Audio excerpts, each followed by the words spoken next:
Halo semuanya, kenalin aku Angga. Selamat datang di podcast Kumbut, kumpulan orang gabut.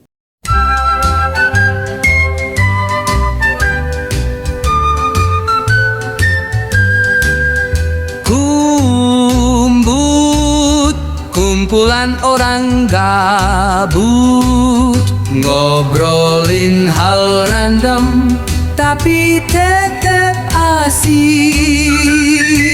Yuk gabut bareng di Kumbut. Di mana podcast ini akan membongkar sejarah yang sering luput dari sorotan. Hari ini kita akan membahas topik yang cukup berat tapi penting dan pastinya sangat seru. Kira-kira kita akan membawakan topik apa ya Mbak Aru? Halo.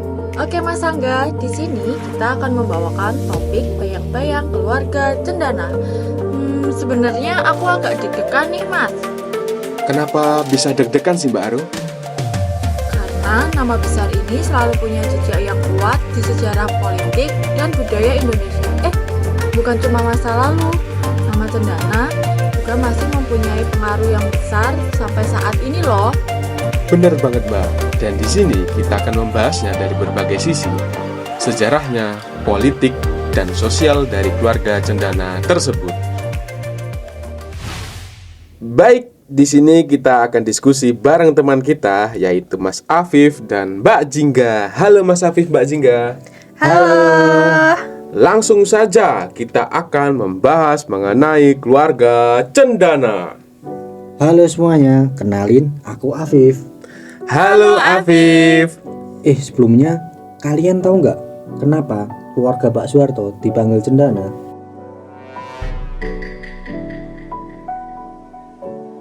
Aku tahu Mas Afif. Kata cendana sendiri itu diambil dari jalan tempat kediaman Soeharto di Jakarta. Nah, selama masa Orde Baru, citra Soeharto dibangun sangat kuat lewat media. Karena pemerintah juga melakukan kontrol media massa. Misalnya, pada tahun 1988 muncul stasiun TV swasta pertama, yaitu Raja Wali Citra Televisi Indonesia atau disebut RCTI. Nah, RCTI ini dimiliki oleh Bambang Trihatmojo yang merupakan anak ketiga dari Soeharto. Wah, bener banget sih nggak? Aku pernah baca kalau sebutan keluarga cendana juga jadi simbol betapa keluarga Soeharto ini sangat berpengaruh. Mereka bukan cuma ada di bisnis, tapi juga di politik dan media kan.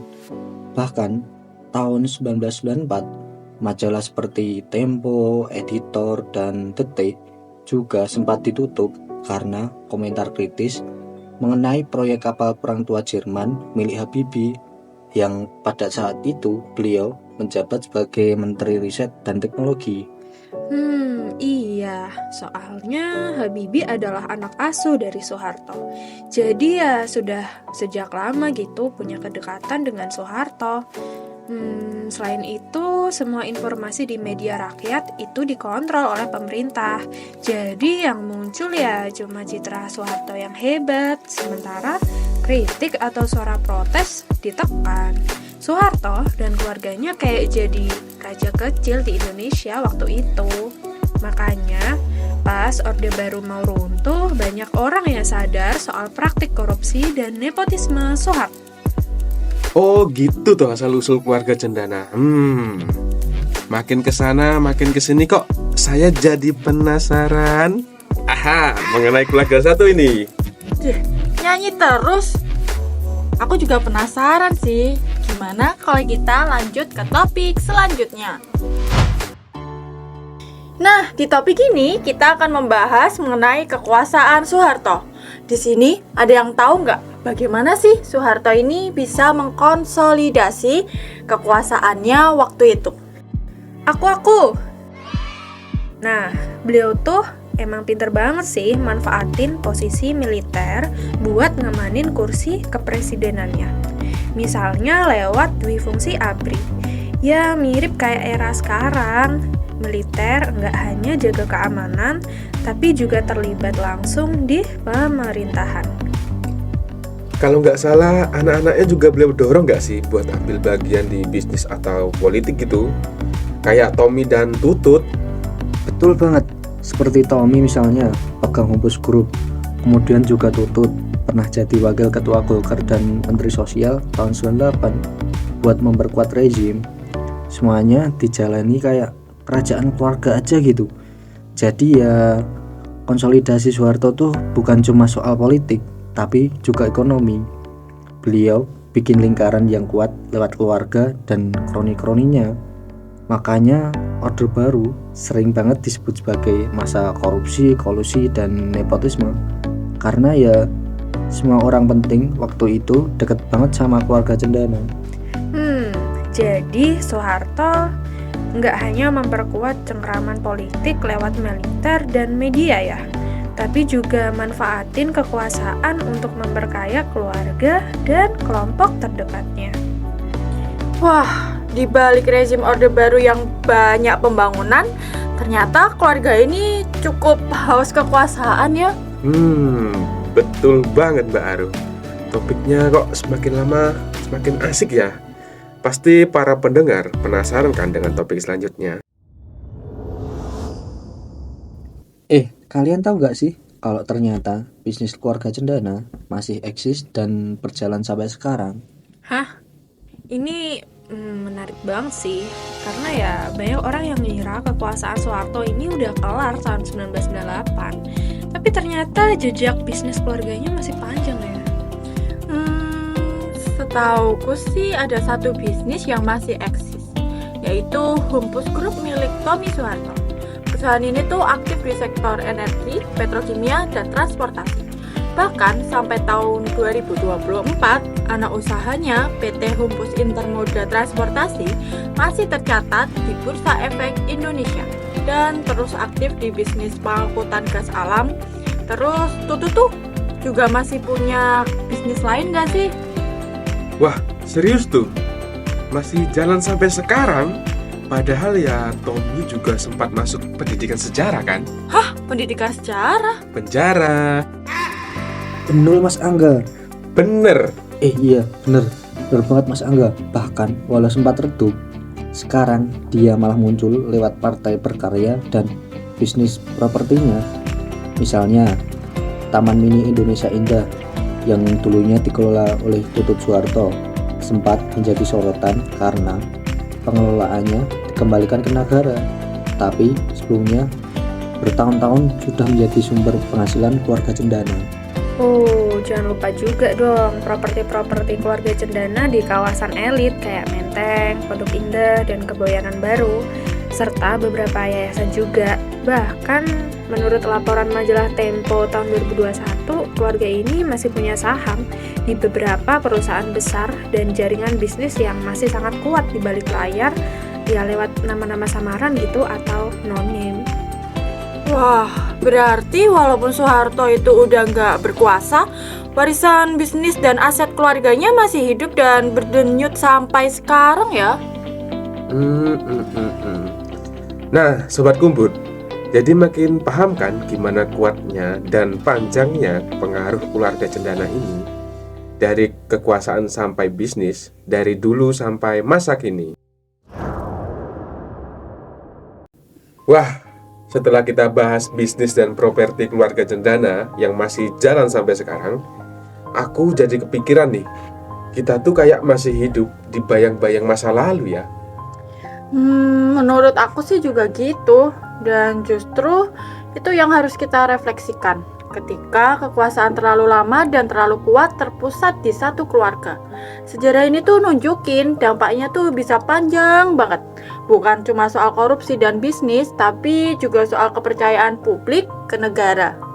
Iya, bahkan menurut Edward Aspinall dan Markus Missner, dua akademisi politik Indonesia, dalam jurnalnya mereka menyoroti bagaimana oligarki politik dan ekonomi di Indonesia terbentuk pasca Orde Baru.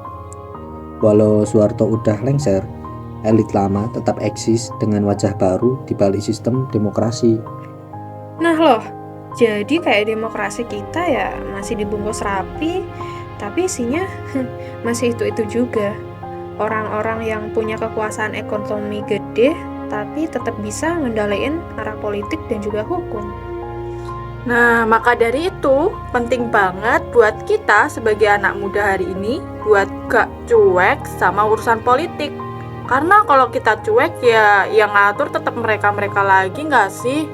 Betul, kita perlu dorong nilai transparansi, akuntabilitas, dan sistem hukum yang adil.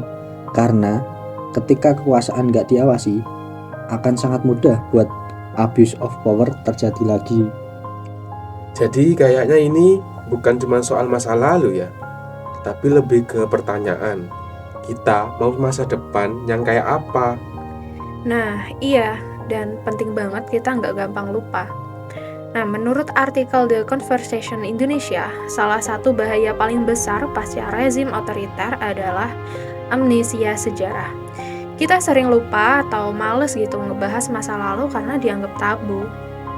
Padahal kan kalau kita nggak sadar dan belajar dari masa lalu ya kita bisa jatuh ke lubang yang sama dan bakal terjadi berulang-ulang terus kan? Dan satu lagi, penting juga buat kita membangun sistem yang mendukung pemimpin-pemimpin baru yang punya integritas, bukan hanya jadi boneka elit lama.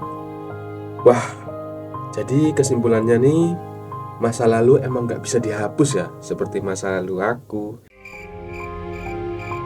Tapi bisa banget jadi pelajaran. Jangan sampai anak muda hari ini malah ikut melanggengkan sistem yang gak adil. Aku sih setuju banget, Mas. Yuk jadi generasi yang gak gampang lupa dan siap membangun sistem yang lebih adil dan sehat. Nah, itu tadi obrolan kita tentang bayang-bayang keluarga cendana. Berat tapi penting banget buat kita renungkan. Dari sejarah, bisnis, sampai refleksi, itu semua nunjukin kalau kekuasaan yang terpusat bisa punya implikasi yang panjang sampai era berikutnya.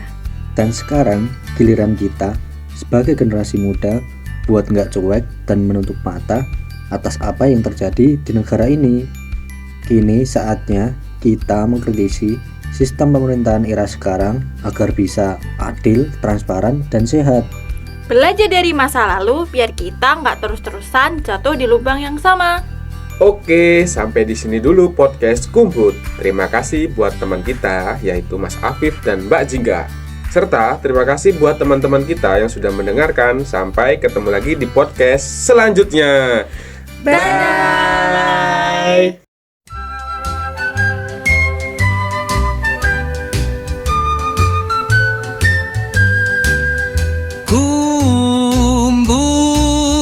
Kumpulan orang gabut ngobrolin hal random tapi tetap asik. Yuk gabut bareng di Kumbut.